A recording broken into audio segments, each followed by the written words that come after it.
सभे गाना में भरल बा अब हराई से नुरा मांगे मुँह देखी के चली जाया कुछ करी हो जानिया गे सभे गाना में भरल बा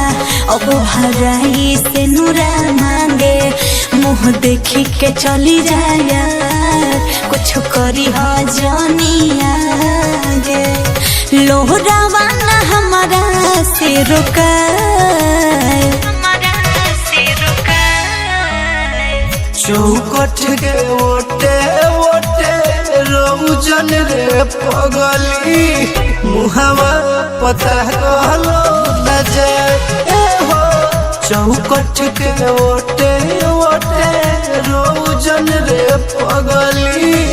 मुहावा पता कहलो न जाए।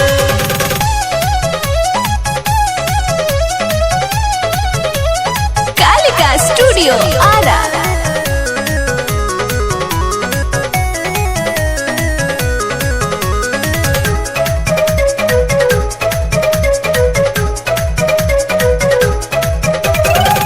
देही पला गता भारी पेन्हनी बियहुती साड़ी नजर उठा के तू देखला हो गई में पिया के प्यारी लगतारू बड़ी सुनर सजता मेहंदी के लाली तोहरा तो सब कुछ मिली हम तो हो गई खाली काहे तू बनावे लपरा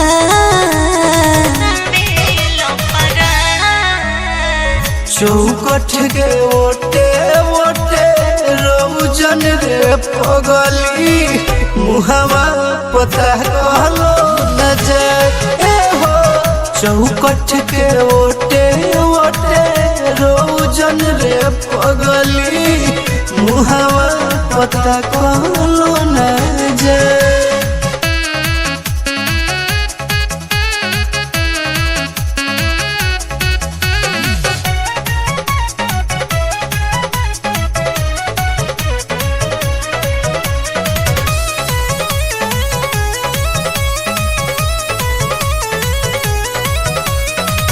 देखी के जइहा बियाहवा पिंटू लाल इहे बचावा सब लोग सोझा बैठी है तोहरे पर ही निगाहवा चल जइबू होते भिनुसार बैठी पिया संघकार के बोला रूसी मनाई के करी धवत से प्यार सोचला बड़ी रे बुझा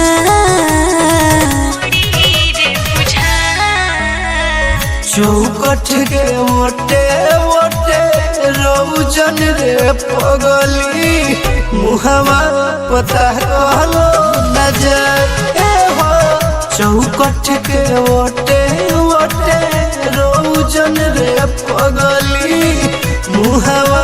पता कहलो